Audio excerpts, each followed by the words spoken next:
What's going on, everybody? Welcome back. DFS OGs podcast, back for week 15. And we got an interesting week here. We start Saturday games this week, so we're going to change things up a little bit. We'll get into that when we start our game-by-game breakdowns. But want to bring in my boys here, Head Chopper, Notorious. Guys, let's talk about week 14. How did week 14 treat you? Derek, let's get started with you. How we doing, brother? Yeah, week 14 was good. I'm still tilting a little bit of NBA and some late scratches, but we don't need to get into that too much. Can't believe there are only 3 weeks left. Kind of makes me sad. Yeah, we're running out of time, no doubt. And those late swaps in NBA, come on, we need them. DraftKings, FanDuel, Draymond killed me last night. Chop, hopefully the late swaps didn't get you too bad, but we're here to talk some football. How we doing, brother? Yo, the late swaps are just – I mean, I wish they'd bring that back. I'm getting hammered. They say it'll break even, though. In the end, they say it'll all even out for you when you catch them. So I'm still waiting on that. I'm about 4 behind right now. But last week in the NFL, it ended up being okay. But I thought I was on my way to a really big weekend. But boy, I'm gonna pour one out here in a little bit for the guy who just absolutely demolished my good teams. So I'm ready for the pour one out. So let's get right into it. We always start each podcast with the pour one outs. Somebody who, like Chop said, hurt our lineups, maybe got injured. There's a lot of reasons we can pour one out for one of our boys. So Chop, let's let you get started here. You sound like you're ready to pour one out for somebody. Who you got? Man, I put together some good teams this weekend, and in my cash game also had a really nice cash game team. And on my way to cashing big in some things, and boy, Sterling Shepard, man, pour one out. He just couldn't get it together. 2.7 DraftKings points. I needed something out of him, double digits at least, man. And so I ended up cashing in the cash games just about everything, but the tournaments were done. You can't have a 2.7 on your team and cash in tournaments. So Sterling Shepard, man, I'm pouring one out for him, and that was a big mistake on my part, I guess. Yeah, I mean, it made sense to go back to him with Eli Manning back in the lineup. It just didn't happen. That Giants team, I mean, what a debacle. So they got to be ready to move on to next season. So, Derek, pour one out. Week 14, who you got? Yeah, I had one on each of my lineups on FanDuel and DraftKings. On DraftKings, Larry Fitzgerald. Gabbert just couldn't get in the ball, missed him on a wide-open touchdown, so that was pretty tilting. Then on FanDuel, the Bengals defense, man, I was not expecting the Bears to just run through them like that. Yeah, that was – and Jordan Howard, Chop, kudos to you, man, because you called that one, and Jordan Howard seems to produce in the most unlikely spots. And another big game, and that Cincinnati defense, I think, was the most popular defense out there, and they just got curb stomped by the Bears. So – plenty of Bengals D here as well. I got a few pour one outs. I'm going to pour one out for Carson Wentz, not because he tore up my lineups, just an awful injury. Hate to see it. And this year, guys, there's been a lot of injuries with big stud players. So tough blow to Philadelphia Eagles fans out there. But I'm going to pour one out for Carson Wentz. And I'm going to have another pour one out here for the Sunday night game on FanDuel on their main slate, because they told me last week, we're just doing a 1 week thing. Now they're telling me, user feedback says we don't want this game in the main slate. So, guys, what the hell's going on with this? Real quick, before we move on, what is this a permanent move? I mean, if the sites are going to be the same, what's the point? It's nice to have 2 different sites. I know, Chop, you only get one option, but Derek, is this a permanent move for them? What do you think of them removing the Sunday night game on FanDuel? I wasn't a fan when DraftKings did it, so I'm obviously not a fan of FanDuel doing it. One less game is just creating a little bit less edge. I don't really know where they're getting their feedback from. It seems like they're just asking, people that don't really play a lot that just want to get their cash out as soon as they can. So I'm not really sure where they're getting their feedback and if we can really trust them in that aspect. But I really hope it's not here to stay. But I'm guessing with only 3 weeks left, it probably will be. I mean, I'd love to pour one out to get rid of kickers. I mean, let's make that happen too. So, Chop, quick thoughts on that. Again, I know you don't get FanDuel down there, but what do you think of them removing that game from the main slate? Well, until you just said it, I didn't know that they did that again this week. And I saw last weekend where they removed it, but they sent out a tweet, and it said, "We're only doing this because of the live final." And Yeah, exactly. So that's where I would have a problem big time is, you're lying to your fan base right there, the people who are playing your site. You're kind of misleading them right there by saying it was just a 1 week thing. If you have intentions of doing this moving forward, then just let everybody know.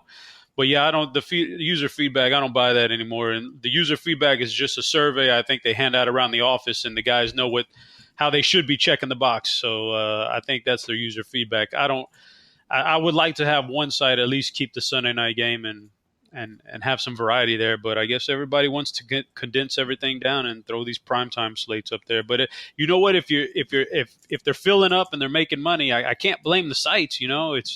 We gotta stop filling those tournaments up if we want to make a change.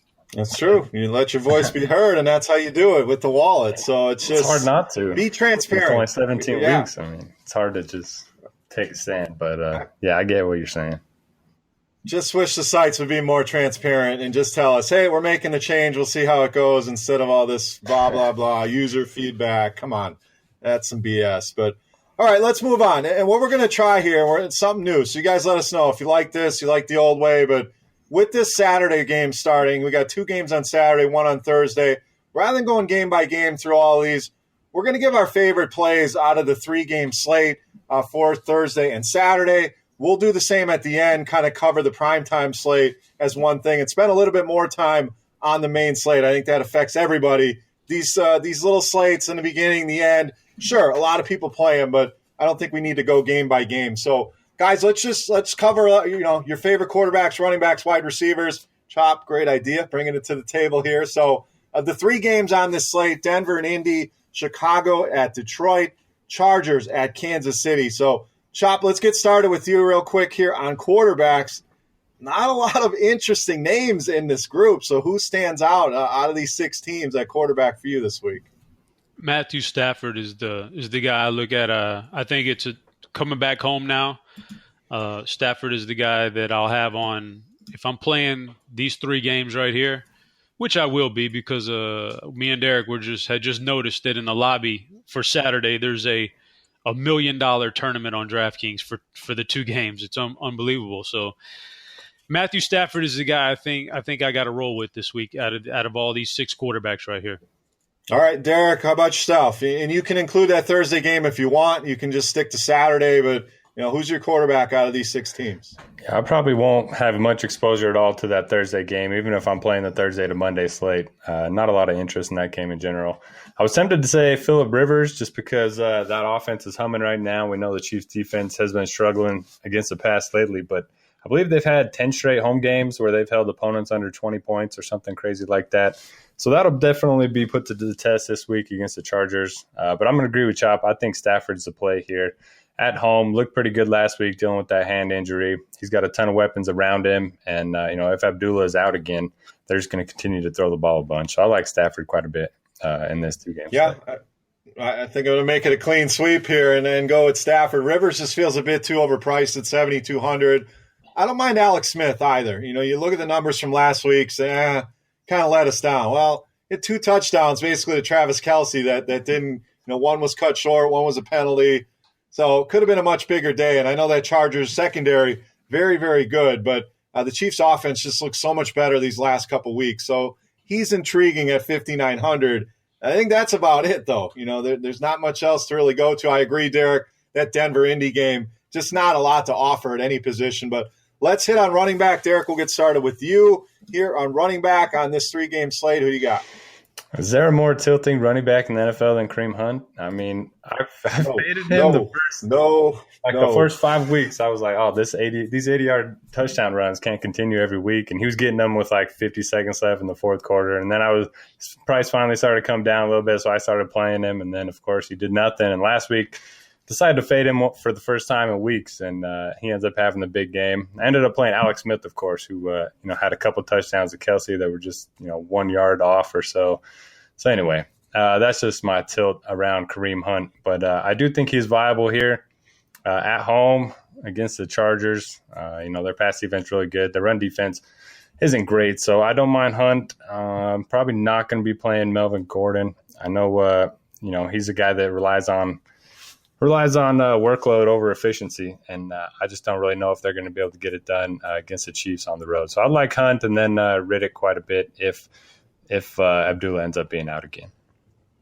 Yeah, I mean, I've been saying this for years, and not toot my own horn, but Amir Abdullah is just not a great NFL player. I mean, he was great at Nebraska, but Theo Riddick clearly the better back. So I think he's going to get more opportunities here. I like Riddick. Chop, let's get to you. Who's your top running back plays on this little slate here? I'm going Melvin Gordon. I think All right. I'm going Melvin number one because he's Now, just Chop, we've been bashing Melvin Gordon all year long. Now you got to explain yourself here. well, he's just one of those guys. He can win you a tournament, and because you just never know how the variance is going to work out with his touchdowns. But he's clearly the guy that when they get down there, he's going to get the carry. So I'm going to assume that they can move the ball at will on Kansas City. And then it's just a matter of, will the guys go down inside the 5-yard line, or will they be able to extend it over the goal line? I'm going to hope that they go down inside the 5. He vultures a few touchdowns. He's got tournament winning upside. We've seen it before this year. He's busted out up over 35 points on multiple occasions this year. It's a good match. It's a nice weak defense in general. And I just think they'll be able to take advantage. I think it's a high-scoring game, and I want a piece of Melvin Gordon. It's either him or Kareem Hunt, and I'm not going to Kareem Hunt as fast as I am Gordon this week. All right, makes sense. I like it in GPPs, playing cash games, which I don't really like to do on a 2 or 3 game slate. Gordon does have upside. Not efficient, we know that, but you're right. This Kansas City defense, absolutely horrific. So let's just lump the pass catchers together here, Chop, wide receivers, tight ends, and we'll move on to the main slate. So who is catching your eye here on these 2-3 game slates, wide receiver and tight end? For cash games, if I was playing, well, I'll just say the safest guy I think on the board is going to be pairing Matthew Stafford with Marvin Jones. I think that he's in for a big game here at home against Chicago. But when I'm looking for some upside in tournaments on this slate, man, I'm going to turn to Tyreek Hill. I know he doesn't have a great track record at home. I think that's a lot of noise, though. Yeah, I think I've already said I think this game is going to be a shootout. I'm not a huge fan of Kareem Hunt this week, so in some way, shape, or form, Kansas City is going to get it in the end zone, and I think it's going to be via Tyreek Hill. I like it. Derek, who do you got? Wide receivers and tight ends. Going to keep playing Keenan Allen, 4 straight weeks of at least 100 yards, and he got tackled at that 50-yard bomb. Should have had a touchdown last week. He should be able to avoid Marcus Peters for most of the game, and even if he sees him, not a big concern. Peters hasn't played very well this year. I'll disagree with Chop. I'm going to go Tate over Marvin. The Bears have kind of just been limited big plays, and Tate's kind of their chain mover in this offense. So I like Tate a little bit more. Had a pretty good game last week against the Bucs. And, yeah, I don't really understand Tyreek Hill splits. I think they're noise too, but, 14 more points per game, it's kind of strange. You guys, you buy into that at all, Chop? Or Beer? No, I think I'm with Chop. It's it's a small sample size, so it's really hard to say that it's something there. But I think it's more noise than anything, like Chop said. I agree with that. Now I haven't put a lot of stock in that, so he's always intriguing to me in tournaments. Just the upside alone doesn't really matter the matchup. So not a great matchup here, but I do like his upside. My guy, you guys covered most of the guys. Keenan Allen, let's not forget, Chargers really took their foot off the gas there in that game. He could have had another monster game. They didn't even need him basically in the second half. So keep that in mind. But Dontrell Inman, guys, we've talked about a few times. Put up the bagel last week. Didn't even see a target. Kendall Wright got all the work. I think Inman bounces back. Only 3,100. Nobody's going to want to play him after that 0. So quick thoughts there. Am I crazy? Does he bounce back here? What do you think of Dontrell Inman? I think he makes all the sense in the world. Everyone's going to look to Wright after that big game. So for tournaments, definitely agree with you on Inman. Chop. Oh, I agree. This is their best pass catcher, and Detroit's going to put up points. We already said how much we like Stafford and the guys. They're not going to just be able to pound Jordan Howard this week. They're going to have to play catch up a little bit. So I like Inman quite a bit. Yeah, and Kendall Wright dealing with injury as well. So keep an eye on that. Hopefully he plays. That means nobody's really going to go to Inman, even if he's out. That elevates Inman to the number 1 receiver, which I think he is anyway. So any final thoughts here on this, guys? I know there's a lot of money up there, $1 million tournament, like you said. Any other thoughts here on this quick slate before we move on to the main slate? I think it could be a good week to play two tight ends. We got Kelsey against the Chargers, who have excellent corners, so they might be able to attack the middle a little bit. And Hunter Henry's in a good spot. Eric Ebron, we had a sighting from him last week, so I think it's a good week to play two tight ends. Yeah, even Shaheen had a decent game, and Detroit's been one of the worst teams in the league against the tight end position. So we'll see. He's on the injury report as well, but I think all four of those guys intriguing. Chop, final thoughts here on the Thursday-Saturday games. If you want to win that big money and get in there and swim amongst those 100,000 other entries, you got to be different, guys. You got to change it up just a hair. You got to do something off the board, and so don't just look to make a generic cash game team. You can kind of do some different things with it and see what you can come up with. Yeah, and be contrarian without being crazy. You don't have to go all the way out in left field. Just find a spot or two where you think a guy will be lower owned or a different stack that somebody might not have. So I think there's a lot of ways that you can go on that slate. All right, let's move on. Main slate, let's start Miami and Buffalo. Did you guys see that damn whiteout in Buffalo? I mean, some of the pictures of the fans sitting there like in a foot of snow. And I'm thinking, man, I love football. I don't know that I love it that much. So I don't know about the weather for this week, but that was pretty crazy. Saw LaShawn McCoy get it done in the snow. Seems to be his thing. Another home matchup here with Miami, who, let's be honest, guys, look great. They took it to New England last night. I did not see that coming, but now they got to travel to Buffalo. Always a tough place to play. So, Chop, let's get started with you. For me, it's a lot of LaShawn McCoy here. Not a lot of interest in this Miami squad. Maybe Kenyon Drake. What do you got, Miami and Buffalo?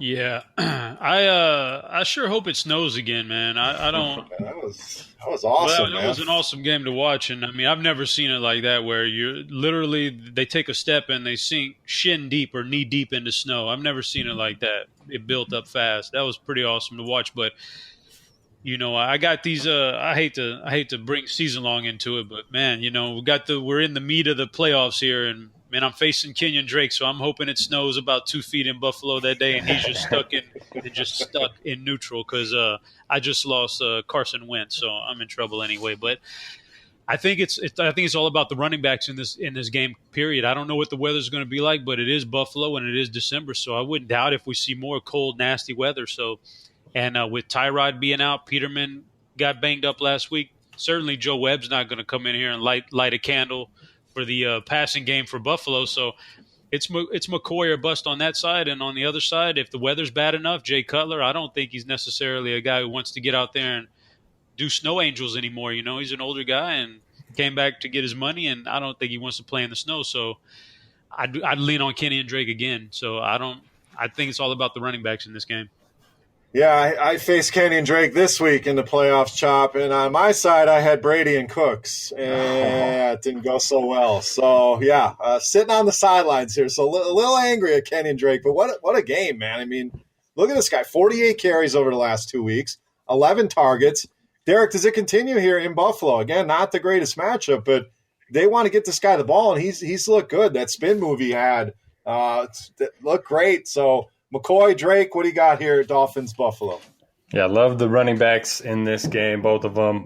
Drake's still very affordable at 5,800. Played 90% of the snaps last week, getting a bunch of carries and getting a bunch of targets through the passing game. So I think you just keep playing him. Bill's one of the worst run defenses in the NFL. He's game flow independent, so I really like Drake. Landry, don't mind him, but not really a guy that I'm going to be forcing into my lineups. He's really been scoring touchdowns this year with Cutler under center, which is good to see. So, he's not really a guy that just has a safe floor anymore. He also has a high ceiling. So 6,100 isn't terrible. On the Bills side, I do like McCoy. I was one of the many that jumped on him after, saw his line from the last snow game that he was in when he had over 200 yards. And I was bailed out there at the end when he had that, 20-yard touchdown run in overtime. So I was happy to see that. I think he's definitely viable here against the Dolphins. And then if Tyrod Taylor ends up playing, he says that he's going to, but the coach says, he's still questionable. But if Tyrod ends up playing, I like Charles Clay quite a bit. Miami really bad against tight ends. Clay's only 3,000 on DraftKings. Yeah, nice cheap price on him. And we know McCoy, great at home and great as a home favorite. And he's averaging about 25 DraftKings points as a home favorite over the last couple of years. So another good spot for him. The price is up, but 8,400 I think is not too expensive for LaShawn McCoy. All right, let's move on. Next game, we got my Green Bay Packers going to Carolina. We don't have the answer here, guys, but I think the main story here is the potential of Aaron Rodgers coming back in this game. So let's kind of attack it both ways. If Rodgers is in, if it's Hundley, where are you at with the Green Bay offense? And then Carolina playing well right now. They're at home. It's a great matchup against that secondary. So, Derek, where are we going with the Panthers here against this bad Packers defense? Yeah, so first, no, I don't know how much we want to read into this, but the line opened Carolina -3. It's already up to -6. The total come down a little bit. I don't know if that suggests that bettors think Rodgers is going to be out, but I really hope he's back in there. I'd love to see them make a run at the playoffs. I won't be using Hundley if Rodgers is out. Jamal Williams has been awesome, but on the road against a tough Carolina defense, I don't think I can go there. Devontae Adams, I think he's viable. 6,800 seems like a lot, but we know he's Hundley's guy. And then obviously if Rodgers is back, we want to go with Jordy Nelson. Nelson did get the price bump on DraftKings up to 6,300. So luckily he won't be 90% owned if Rodgers ends up playing. But depending on who's at quarterback, that's the way I'd go. We know the Panthers have been burned by some receivers recent weeks. Last week it was Thielen, who could have had 3 touchdowns on the day, but ended up dropping a couple. For Carolina, I love Cam Newton in this spot. We know the Packers, you can burn them through the air, and they're pretty decent against the run, so I think it's a great spot for him. Funchess has played really well recently. 6,600 feels like a little bit much for me, but I definitely like his upside against this secondary. Then Greg Olsen, he didn't really do much last week, but he did play 92% of the snaps, and he ran 22 routes on Newton's 27 dropbacks. So Olsen at 4,000 is definitely intriguing in tournaments if you want to go there for a low-owned play. Yeah, I love Funchess. I mean, he like I said, he's just getting it done. 15, 16, 21, 26, 4 touchdowns over the last 2 weeks. Chop, the question here, are you chasing these Jonathan Stewart points? Because, man, 5 touchdowns in the last 3 weeks alone, 3 of them against that Minnesota run D. And, we laugh, but he's been taking over for Christian McCaffrey, who's kind of fallen off here. So I'm not ready to go there. But 4,100, Jonathan Stewart, any interest there? It's 4,100, and it's a good matchup. Like the Green Bay, they can get hammered on the ground sometimes. So it's there if you want to take it. I won't be chasing it though, so I'll pass on that. If I'm going Carolina, I like Cam Newton to Devin Funchess this week. I like that connection. I'll probably pass on Greg Olsen. I want to see a little bit more activity in the passing game from him. And Christian McCaffrey's kind of taken like a step back here these past few weeks, so I'll pass on him. But I do like Newton to Funchess is where I would go on that side of the ball.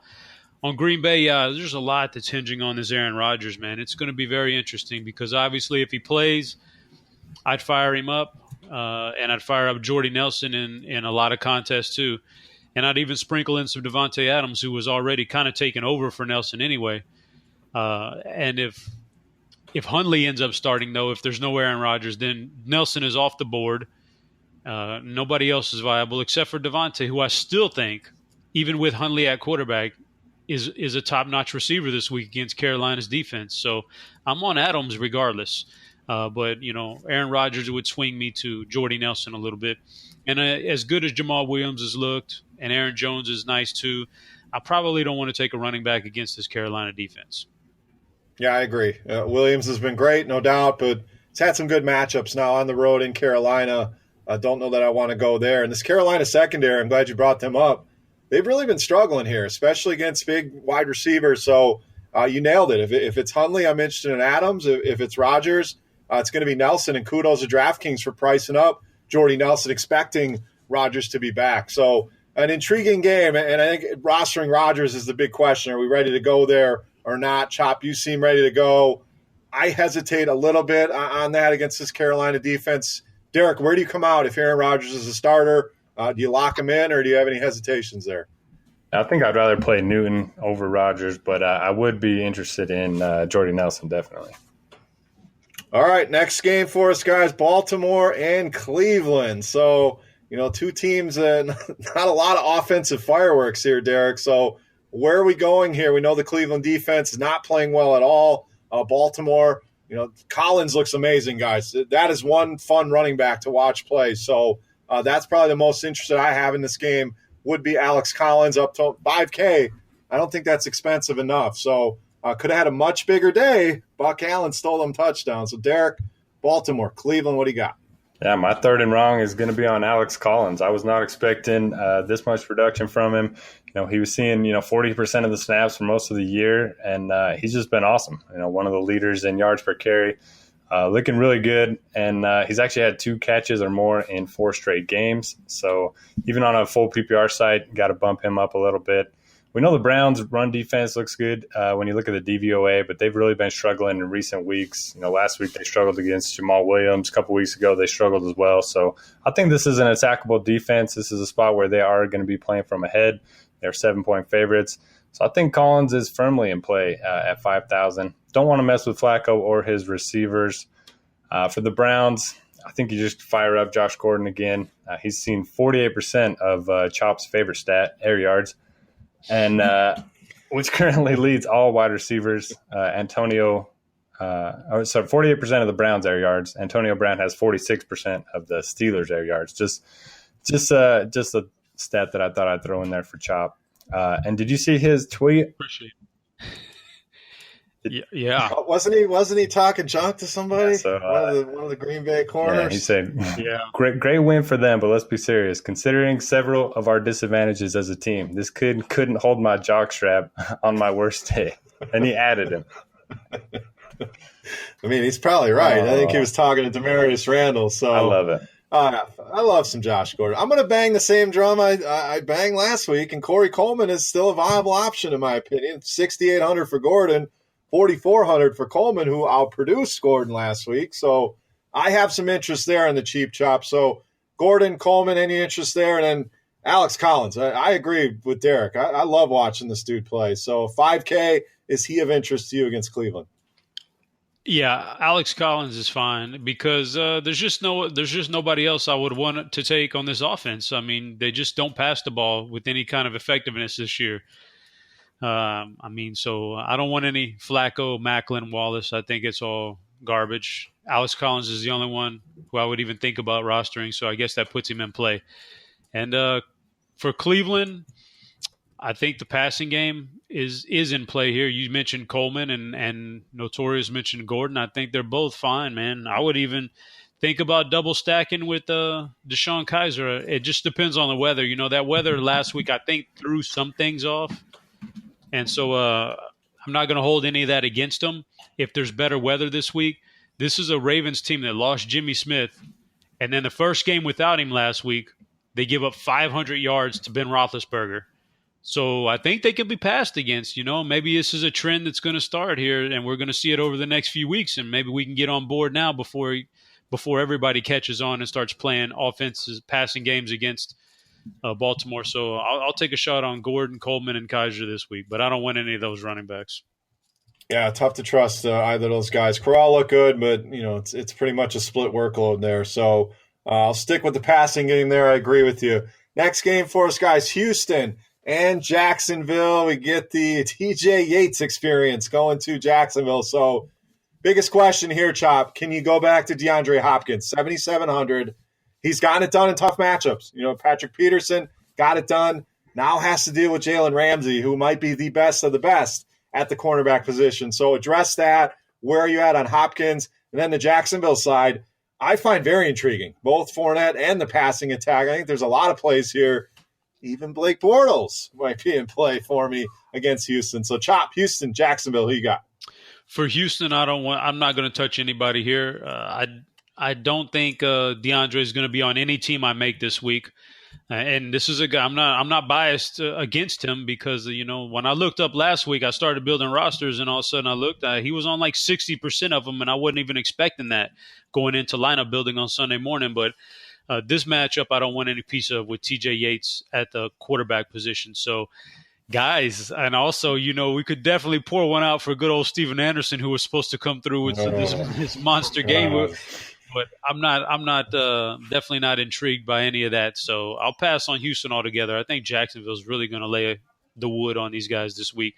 And for Jacksonville, that's the issue I have with Bortles and with Marquise Lee and with Westbrook is I think Jacksonville jumps up enough that They have no desire to really be passing the ball in the third and fourth quarter. I think this is a big, big Leonard Fournette game. Yep. Agreed. 7,500, and I like all pieces of this Jacksonville offense, but he might be my favorite. And you had to bring up Steven Anderson. The decision to roster Anderson over Trey Burton cost me a lot of money this week, so definitely a third and wrong there. I won't use it on him, but an error in judgment, we'll call it. Derek, Texans, again, same question to you. Where are you at with DeAndre Hopkins here? Tough matchup. I think he's going to be very low-owned, interested in that sense. And then Jacksonville, a lot of ways you can go. Who are your favorite plays on the Jaguars? So I have another pour one out for you guys. The wife just texted me. My son's fish died, so pour one out for that. Oh, yeah, we'll pour one out for that fish. Can we get a name? Could we get a name on the fish? It was Ghost. Ghost. And all right, Ghost. Yeah, he's still trying to feed him, I guess. So, you never know. Anyway, the good news is a fish is easily replaced. Exactly. And he's so young, he doesn't know any better. But DeAndre Hopkins, full fade for me. I faded him against Patrick Peterson, didn't work out, but I'm going to fade him against Jalen Ramsey, especially with TJ Yates throwing in the ball. When they met up in week 1, he had 16 targets, only caught 7 of them for 55 yards. So I think a lot of people are just going to lock him in because that's what I've been doing the last month or so. But I think this is finally a good time to hop off of Hopkins. And, maybe go back to Steven Anderson. I don't think a lot of people will be on him. He dropped, I think, 3 or 4 balls that really hurt his final line. So I think 3,500 is reasonable. On the Jag side, I agree with you guys. Definitely love Fournette here. I think this could be a breakout game for him. And if you're targeting a receiver, I'm still on the D.D. Westbrook bandwagon. Love him in this spot. His first 4 NFL games, 20 catches for 235 yards and a touchdown. And he seems to just be gaining more confidence each and every week. Don't forget about Keelan Cole and your GPPs either. 3,700. I would rather have Westbrook or Lee in a cash game setting, but Cole 2 weeks in a row, he's caught a long one. So don't sleep on Keelan Cole at 3,700. All right, let's go. We talked about Cincinnati earlier, so they got whooped by Chicago at home. Now get the task, Derek, of going to Minnesota and playing one of the better teams in the NFC. So A.J. Green, another question here. Stud wide receiver in a very difficult matchup with Xavier Rhodes. Any interest in A.J. Green? He's priced down at 6,500. And then the Vikings side, I think it's another team called an onslaught. Who are your favorite Vikings targets here against the Bengals?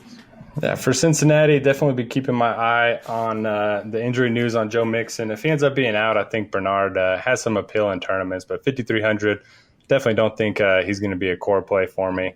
Luckily, he had that big fourth quarter the other night or the other day. Ended up saving his day just because he got all those catches in garbage time. But I think everyone had him anyway, so it probably didn't matter. A.J. Green on the road, don't mind him. He'll probably draw Xavier Rhodes. But, Rhodes has been, he wasn't great against Marvin Jones and then struggled a little bit last week too. So maybe fire up Green in tournaments. Definitely not a cash game play for me. For the Vikings, definitely Onslaught is in play here. Like Keenum to both of his receivers. I keep wanting to play Diggs at his discounted price point, but I think Thielen's just the guy in this offense. So I think he's going to be my preferred target.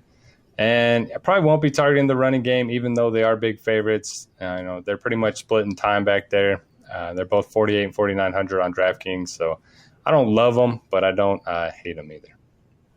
And they're teasing us with that Diggs price, 5,800 chop. So I'm buying again. It just continues. It's his lowest price. He was same price last week, but it's his lowest tag of the season. And I'm buying low on Stephon Diggs once again. Where do you come out on A.J. Green in this matchup? And then, again, Vikings, I think there's a lot of ways you can go. Who stands out as your preferred targets? So from Cincinnati, the only guy in play for me is A.J. Green. I'll take him matched up one-on-one with anybody any day. If they just want to put one guy out on an island against A.J. Green, I'll take a shot on him hitting a home run. So, but otherwise, I think Cincinnati is dead, man. I think that they've rolled over now and they're dead for the year, and we're going to see a big-time tank from them from here on out. And that starts this week against this it started last week against Jordan Howard, but I'll go back to the well with another running back against Cincinnati. I like Latavius Murray this week to grind out 100 yards, maybe a touchdown. Maybe he falls in the end zone twice because they're going to have plenty of opportunities. So I also like Stephon Diggs to hit a home run in this matchup too. I like the price tag. I know Thielen's the number one guy, but I'll take a shot for $2,000 less on Stephon Diggs. But it's Latavius Murray is the guy because I think there's a lot of running the clock out later in this game. I think he's the guy who's going to run the clock out. And when they get inside the 5, he's going to be the guy. And if they get inside the 5, Cincinnati just doesn't have the desire to stop him in this game. I think they've mailed it in, especially if Burfict doesn't play again. So it's Latavius Murray's my favorite play from this game.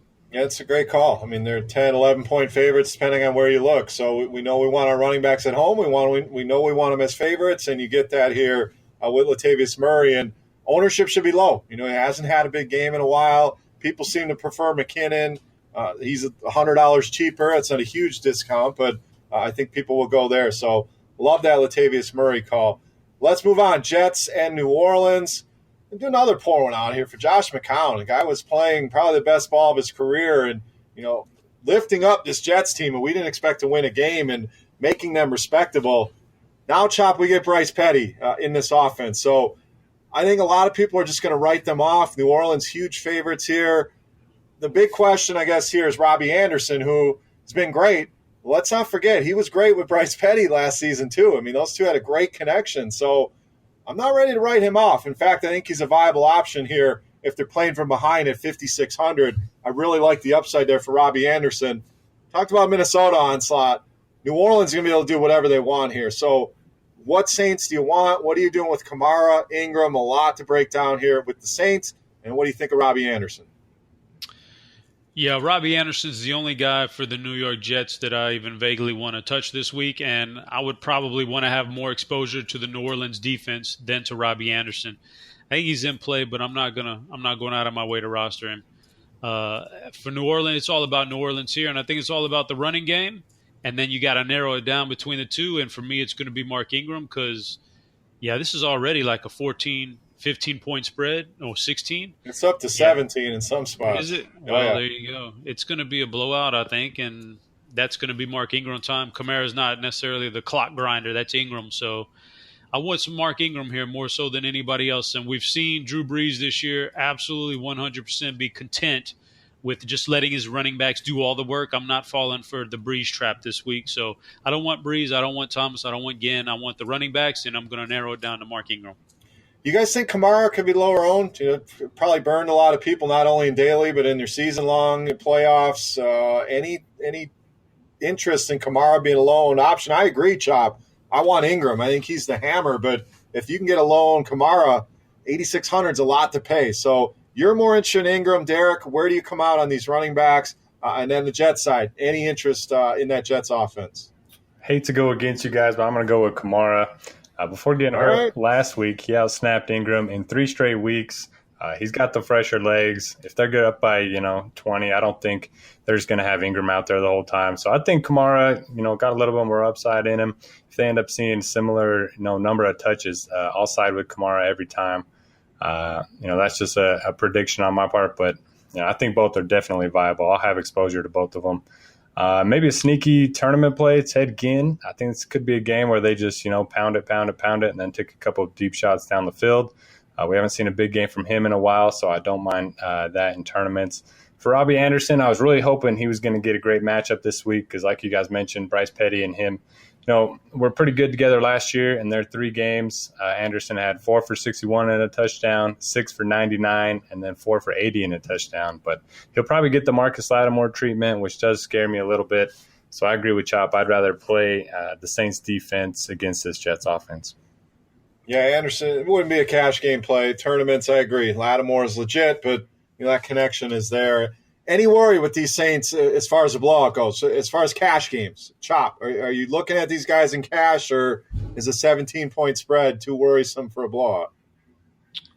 Yeah, I'm going to play the blowout as if I think it is going to be a blowout, which leads me to Mark Ingram in cash or otherwise. That's the one guy I really favor this week. All right, Derek, same question. Cash games, do you like the running backs in New Orleans, or are they just tournament plays for you?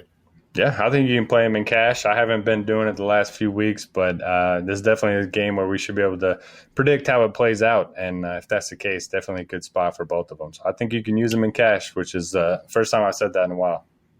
All right, there you go. All right, next game for us, NFC East battle here. Eagles and Giants. I don't know if I can call it a battle. The Eagles and the Giants. Giants has seemingly called it in, mailed it in, whatever you want to say. Philadelphia, again, we mentioned earlier, Carson Wentz, tough blow there. So Nick Foles steps in, Derek. What do we think? What happens with this offense with Nick Foles? So obviously they take a step back. How big of a step back? Is it enough for you to kind of avoid the offense, or do you see opportunity here against the Giants? And Giant side for me, I can't roster any of these guys. So maybe you see something I don't see, but I'm out on the Giants. So my memory is a little hazy these days, but Chop, didn't you have a huge week because of Nick Foles a few years ago? 7 touchdowns. I knew it. You won all the money. So that was in Oakland, wasn't it? Yeah. Maybe we should ask Chop what he thinks about Foles then. All right. Foles got skills, man. Don't let him. All right, well, Chop, here you go. Nick Foles. Oh, Derek don't want none of it. Derek, I'm going to the Foles handing expert. the reins to you. Yeah, we got to go. We're calling in our Foles expert here. So what do we got here with Nick Foles? This is a tough one. I'm gonna first of all, for the Giants, yeah, I think you're right. I'm with Beer. I don't want any of this. I learned my Sterling Shepard lesson last week, so I probably want to avoid that. But for Philly, I think Foles has some skill. I think he's a quality backup quarterback in the NFL. I think he's playable at 5,500 in this offense. I think Alshon is playable. I don't know about Ertz if he's going to be back or not. If he is, then obviously he's a good play. But I would just assume, for fantasy purposes, see him sit out one more game and be able to play Trey Burton at a cheap price one more time. And then I think the running backs are going to – I think that's where there's going to be a lot of production here this week against the Giants. And I'm going to lean towards Ajayi spearheading this attack, followed by Blunt. And so I think the Phillies, I think they're going to score some points. I don't think Foles is a complete drop-off. No, he's not your typical backup. I think he's got some good skills to him. Yeah, I agree with the point on the running game, and I'll get to that in a second. But Foles is one of those guys where they're going to hide him. I think they're going to lean on the running game more. But you see sometimes these backup quarterbacks come in and, the team doesn't want to throw the ball at all. I don't think you're going to see that here, but I do have a lot of interest in Jay Ajayi. You mentioned him, Chop. 15 carries last week. Look good yards per carry wise. He didn't get in the end zone, so the fantasy points don't look great, but the work is there. The Giants' defense is terrible. I really like Jay Ajayi this week at 5,000. We talk about him, Alex Collins, some good value at the running back position. So, all right, Derek, you got the take from the Nick Foles expert. Now, what do you think? Are you rostering him here at 5,500 against the Giants? I think I will roster him moving forward, but probably not this week just because they're not going to need him to air it out. They got one of the best, run blocking offensive lines in the NFL. They got 3 good running backs. I like the call on Ajayi. Since joining the team, he's played 22, 30, 42, and 51% of the snaps, so that's trending upward. You mentioned the 15 carries last week, which is good to see. Don't like him quite as much as Alex Collins at the same price, but I definitely think you can play him here. Foles, I think he's going to be fine. He's got a good offensive line. He's got some weapons to work with, but I just want to give it 1 week before I go all in, and that's unless Zach Ertz ends up being out. Then I think he can play Burton again. For the Giants, I'm kind of with you guys. Just a tough spot for them. They've kind of mailed it in, going up against a really good Eagles defense. Shepard could be an interesting, buy low play just because nobody's going to be on him. But I think, if I made 10 lineups, he'd maybe make one of them. Yeah, and Ingram down to 5,600, Shepard 52. I just can't do it. This offense just looks horrible, and don't want to go back there. So let's move on to the next game. Arizona and Washington, 2 offensive guys are really struggling. So, this is a spot. Can these offenses get healthy, Derek? Washington at home, seemingly not an easy matchup, but a better matchup than what they've had the last few weeks. Kirk Cousins, can he get it going here against Arizona? And then Arizona traveling across the country to Washington, they just don't look good at all. So any interest in the Cardinal side of things? For the Cardinals, not really any interest. Kerwin Williams has kind of been their workhorse without Adrian Peterson. Sounds like he's still without a timeline to return with the neck injury. So, if Kerwin draws a start, 4K is at least somewhat appealing. I don't really want to fire him up on the road. Ricky Seals-Jones, I kind of mentioned it last week that his snaps weren't there. Third straight week under 30% snap count. So, the upside's there if he's going to see the targets, but that just kind of, I don't know, it's kind of risky for me. So I think I'll look elsewhere at tight end. Not really any interest in the receivers. For Washington, they lost Byron Marshall. So, P. Ryan's just going to have all the workload this week, 4,800. I think he's going to play passing downs as well. I think he's a great buy in a game where they're going to be playing from ahead, hopefully. He's typically a better runner than pass catcher, but I think he's going to see some dump-offs in this one. As for the receivers, I just want to see who Patrick Peterson ends up shadowing. If it ends up being Doxson, then you can look at Crowder, maybe Vernon Davis. But overall, I think I like the Redskins side a lot more than the Cardinals side.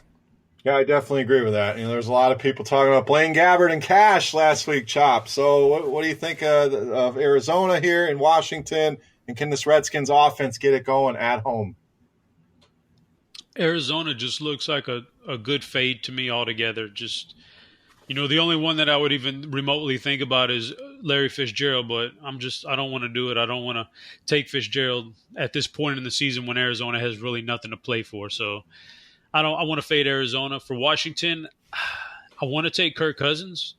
I don't know who you would pair him with, really. Probably Jamison Crowder, but I think Kirk Cousins is in store for a nice game, assuming the weather holds up, and that's the kind of stuff we got to check on Sunday morning. But I think Kirk Cousins is going to be in for a good week this week, back at home against a weaker defense than what he's been having to take a look at these past couple of weeks. I think Vernon Davis is in play. They really got him involved early last week, and then he kind of fell off, missed a shot at a second touchdown in that game, and then they kind of stopped going to him after that. But I think Vernon Davis is in play, Jamison Crowder. I'd probably avoid Dotson because I'm pretty sure that's who they want to stick Peterson on. And I think P. Ryan's all right, but I'm not sure he's going to get a lot of work, but he's 4.8 and he's just not all that good of an NFL back. So I think I want to stick with Cousins in the passing game. Yeah, I agree. P. Ryan is, the price is nice. You get a workhorse back. I agree. I just don't know that he's very good. So we'll see. I think Collins, Ajayi, better plays, but he's got to be at least in the mix as a workhorse at home favorite. I don't know. As of Tuesday, we'll see. I'm not too interested. That may change. All right, let's get to the afternoon games. First game up, we got Rams in Seattle, and this one should be a fun game. Coming down for that division title between these two teams, Chop. So Rams offense been electric, put up a ton of points, couldn't get it done against Philadelphia. Seattle went to Jacksonville and lost. So they're coming back home. Close spread here. This should be a fun game to watch. What about for daily purposes? Who are you looking at for your rosters this weekend?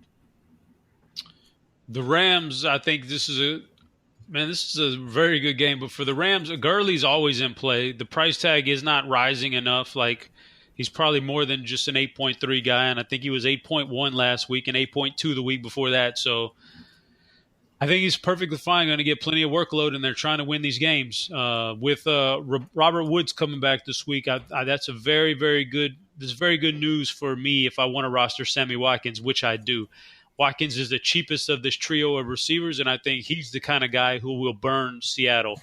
I think the deep threat, Sammy Watkins, is the way I want to go. So for Seattle, got to give it up to Russell Wilson, man. He goes into Jacksonville. He's absolutely matchup proof right now.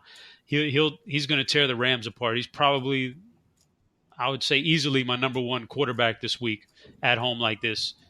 He's so good that it makes me not want to roster Mike Davis, who's actually looked pretty good, and I think has a good matchup here. But Russell Wilson's the way I want to go. Wilson and the guy I want to target him with is Doug Baldwin, I think. Even though he's shown that Richardson and Lockett will get plays and Jimmy Graham around the goal line is his biggest threat, I think it's Doug Baldwin is going to be my favorite guy to pair him with. Yeah, Russell Wilson looking great, no doubt. And last week we talked about it, 6,200 at Jacksonville. I had him in some GPP lineups, but this spot at home against the Rams, big total, close spread, he's got to be one of the top options at the position. So, Derek, a lot to get to here. Seattle Rams, who are some of your favorites?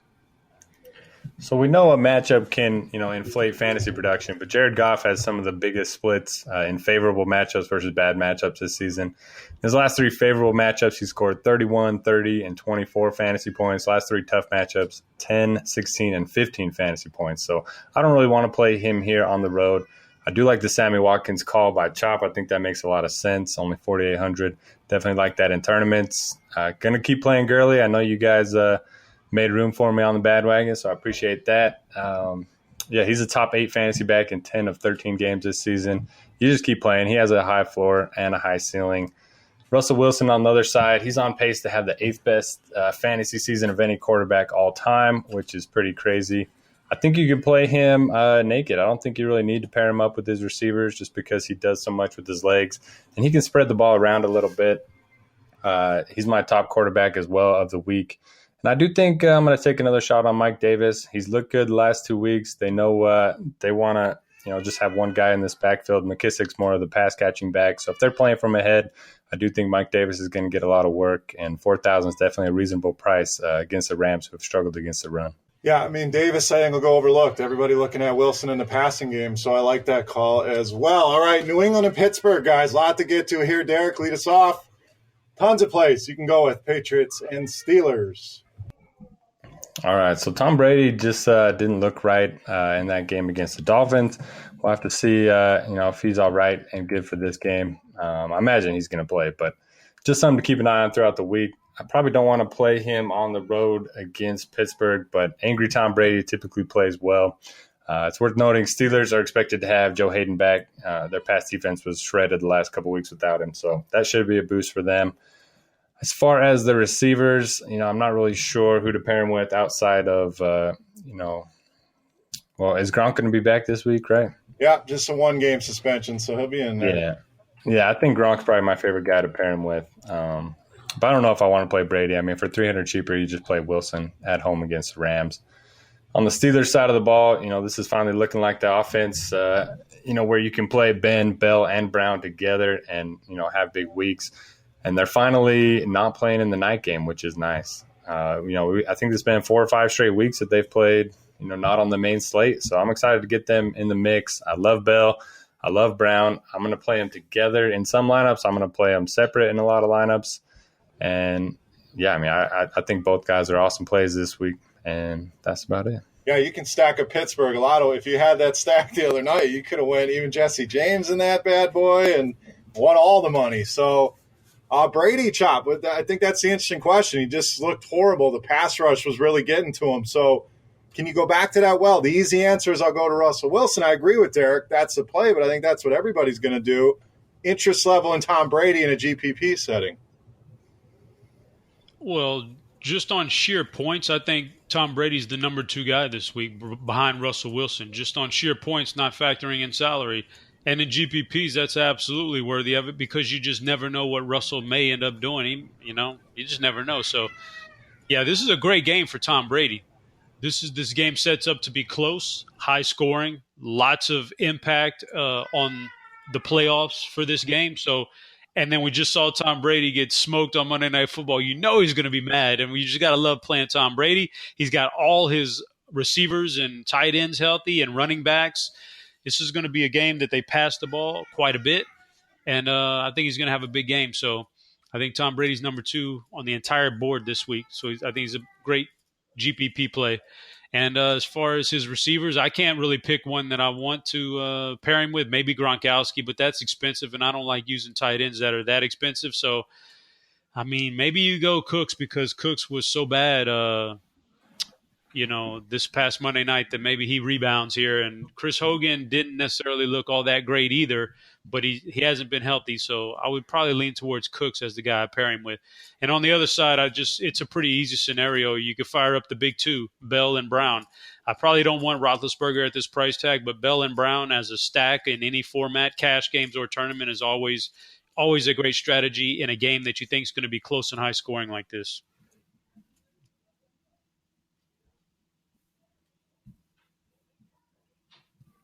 Beer? I was on mute. Amateur hour here. So there you go.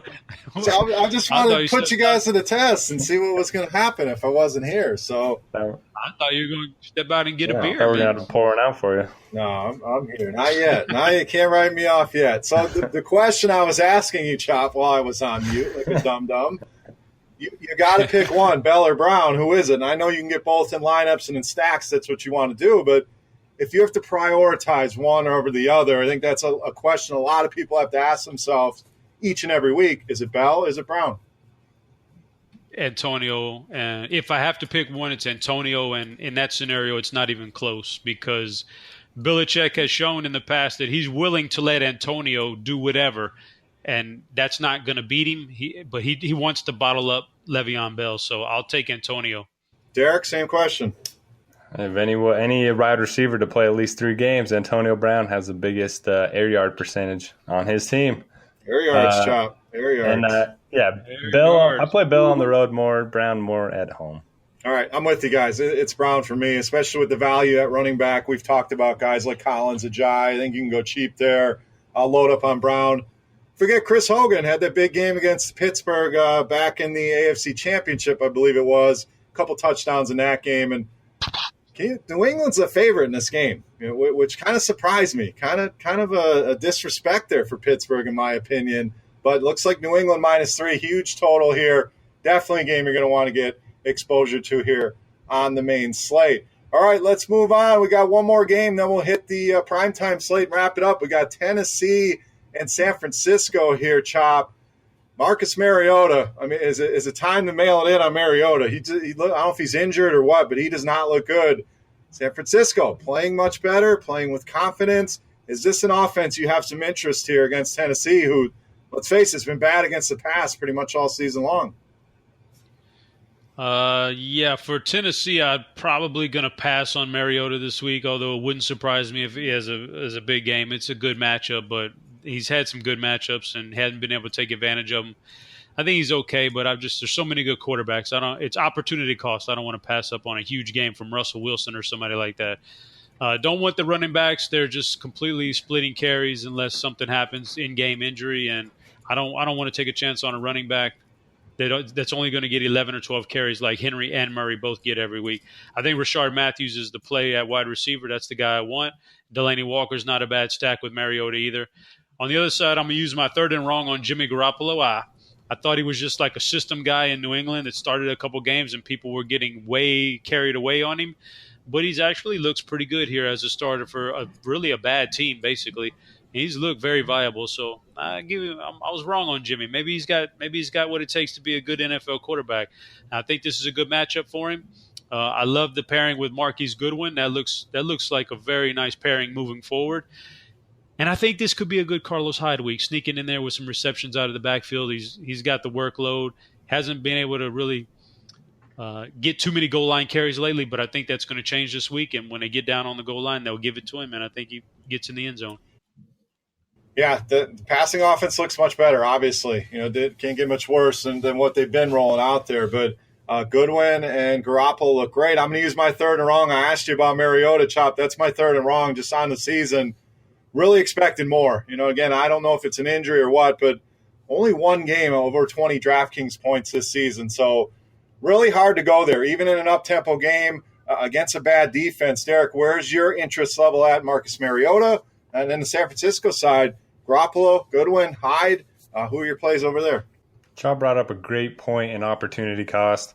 I think Garoppolo and Mariota are both fine plays, but I just don't think I want to use them this week because there are some quarterbacks that I really love. Definitely a good spot for Mariota. If he can't get it done against the Niners, I don't think he'll be able to against anybody. As far as a running back situation, I don't know what they're doing. Derrick Henry only played 22% of the snaps last week. DeMarco Murray was up to 84. I don't know if we can expect that to continue, but it makes me have at least a little bit of interest in DeMarco in tournaments. For the receivers, definitely like Rashard Matthews, led all of the Titans wide receivers in snaps last week. So I think he's back. He's healthy. He should be able to, exploit this Niners secondary. And I also like Delaney Walker. So, if we like Matthews and Walker, we can't really hate Mariota, but definitely more of a tournament play for me. For the Niners, I love Marquise Goodwin. in the 2 starts with Garoppolo behind center. Goodwin has 20 targets. He's caught 14 of them for 205 yards. Only a matter of time before he finds the end zone. Definitely a good matchup for him against the Titans, who have struggled against receivers. And then, I think Carlos Hyde is definitely interesting as well. Titans were really good against the run earlier in the year, but they've been dipping ever since. So 5,500 is definitely a good price for a guy that sees most of the work, most of the red zone work, and that can catch balls out of the backfield. Yeah, Garoppolo not a bad option if you want to go cheaper at quarterback this week. He's probably one of the better options. So, all right, that wraps us up for the main slate. Let's hit on this 2-game primetime slate. We got Dallas going to Oakland, and we got Atlanta traveling to Tampa Bay. So it's like a fun primetime slate, Derek. So give your thoughts overall on the slate. Just kind of hit all the positions real quick. Quarterback, running back, wide receiver. Who are your primary targets? Maybe some fades. But we'll wrap it up here with this primetime slate. Who are you looking at? Yeah, this is a great 2-game slate because we have 4 of the most disappointing quarterbacks of the entire NFL this season. Dak hasn't done anything since Zeke went out. Matt Ryan's been disappointing. Winston's just looked awful, and Carr probably the worst of the bunch. So definitely interesting here. They all have good matchups. I think if I'm choosing one, I'll probably go with Jameis Winston. He's still airing it out. And, we know he has good weapons in Deshaun Jackson and Mike Evans. So I'd probably lean with Winston at quarterback. For me, it's Dak. Last week we saw him get it going a little bit. It's a good matchup with the Raiders. I think that momentum continues. So I like Dak. Chop, what do you got here? A lot of big names, but Derek nailed it. A lot of disappointing names as well this season. Number 1 quarterback on this primetime slate for me is easily Dak Prescott because he's the only one who's going to get out and really run the ball, and that's what I look for. All right, running back, Chop, let's stay with you. Some interesting names here, some cheaper names. We had Rod Smith get it done instead of Alf Morris. So what running back here on this slate is shining for Chop? Devontae Freeman, and it's pretty much not even close. The way the Dallas thing shaked out last weekend was really surprising to me. So Devontae Freeman's going to be the guy I really like this week. Yep, got one more week. Zeke is back next week. Is that right, Chop? Correct. All right, so one more week of the Alf and Rod show. Derek, running backs, who are you liking? Yeah, definitely like Devontae Freeman. Tevin Coleman had a concussion last week, so keep an eye on that throughout the week. Doug Martin ended up having a pretty good game, but he only ended up playing 28% of the snaps, so I wouldn't put too much faith into him. I think Alfred Morris is interesting. He did have more snaps than Rod Smith. I know Smith outplayed him last week, but I think he's at least interesting against the Raiders, who have not looked good against a pass or against a run. All right, Derek, wide receivers, a lot of big names here, so people are going to have to make some tough choices. Julio Jones, Mike Evans, Des Bryant, Michael Crabtree. Who's your favorite out of that group of 4? Yeah, I like going back to Des Bryant. I think this is a blow-up spot for Julio Jones as well. The last time he faced them, he had 12 catches for 253 yards and 2 touchdowns, including one from Mohamed Sanu. I like those 2 at the top.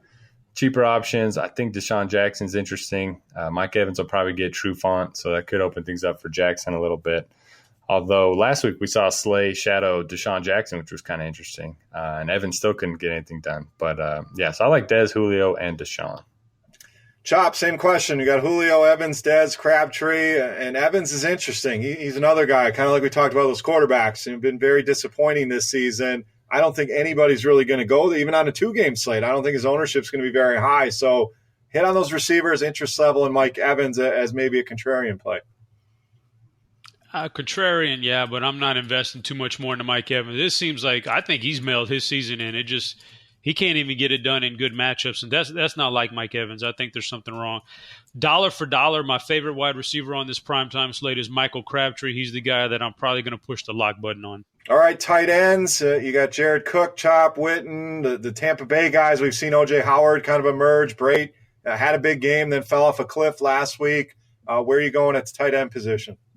I'll go back to Cameron Brate. I think that was kind of a fluke last week, and I'll go back to Cameron Brate. And I'm just not in love with this position on this slate, so Brate's the less of all the evils, I think. Yeah, it's pretty ugly. I mean, you saw Witten get it done last week, but that was against the Giants. He always gets it done against them. So, Derek, where are you looking at tight end on this 2-game primetime slate? Yeah, tight end's pretty ugly. I'd rather not play one if I had the option. But I'll go with O.J. Howard, playing more snaps each and every week. Played 81%, which is a season high last week. All right, that'll wrap up the analysis on the games. We're going to get to our Faith Hill plays here. We'll make some bold calls, and we'll wrap it up for Week 15. So, Derek, let's start with you. By now, we know the drill. We know what a Faith Hill play is. We're 15 weeks in. Who are you keeping the faith in here for Week 15? All right. I'm going to keep the faith in Leonard Fournette. He hasn't been terrible. I mean, he had 100 yards and a touchdown last week, but before that, he had been a little bit disappointing in the last couple of games. So I think this is a great spot for him at home against the Texans, who have all but given up on their season. They should be playing from ahead, and the Jaguars should be able to force some turnovers and create some short field opportunities for the offense. I think he gets in the box a couple times. Chop, who's your Faith Hill play Week 15? Yeah, I'm going with a guy who hasn't been good in a couple months, but we know why he hasn't been good. My Faith Hill, Jordy Nelson. I think if Aaron Rodgers were to come back this week, he's going to be a guy I lock into every lineup. Let's just say, just for the fact that, let's say Rodgers didn't come back, then I think it's Michael Crabtree. After a lot was expected out of him last week, he kind of bailed a little bit in garbage time. But I'd go Michael Crabtree. I'm going to lock him into that primetime slate. All right, I'm going to keep the faith. I mean, this guy's been hurt, so it really doesn't count that much. But I think Chris Hogan, a guy people are going to write off, didn't do anything against Miami, but another week to get healthy. A great game script for him in this matchup with Pittsburgh. We've seen him succeed in this matchup before. He had a couple looks where he could have scored. That one was close in the end zone. I'm going to keep the faith. Chris Hogan comes out and has a big game like we saw earlier this season. All right, guys, bold calls. Chop, let's start with you. You always got a few up your sleeve, so let them roll, my man. What do you got? Up my sleeve. Here we go. So Nick Foles is not as good as Carson Wentz. That's not a shocker. I think Carson Wentz was so good that he made Aguilar and Torrey Smith look really good. He was able to get the ball to him in a certain spot, and that's just how Nick Foles is not that skilled. So I think he ignores those guys. I think he locks on Alshon Jeffrey, and I think Alshon Jeffrey has his biggest game of the year this season. All right, Derek, bold call, Week 15. What do you got? Yeah, definitely like that. I'm going to go Russell Wilson. I'm going to say over 100 yards rushing, over 300 yards passing, and 4 touchdowns. Oh, I like that. He's going to be in a lot of my lineup. So I'm going to kind of go with Chop here, and maybe you could stack this team up. Hopefully we don't butt heads on this one, but I'm going to say Jay Ajayi has his biggest game of the season, goes over 100 yards, finds the end zone not once but twice. I think Philly rolls the Giants in this one. Jay Ajayi, I think, has a big week here. My bold call for Week 15. All right, guys, let's wrap it up. Final thoughts. We hit on the 3-game Thursday, Saturday. We dismantled the main slate, broke every game down there. We hit on the 2 primetime games. Chop, final thoughts, Week 15. Get ready. You know it's winding down when you get football 4 out of 5 days, Thursday, Saturday, Sunday, Monday. So I'm absolutely going to enjoy this and take advantage of it and have some fun with it, but not take it too seriously and see if we can't bink a big tournament here this weekend. There you go. I like it. Derek, final thoughts, Week 15. It's been an absolute blast doing the pod with you guys this year. Sounds like a couple people have liked the pod at least. So thanks for listening, and good luck this week.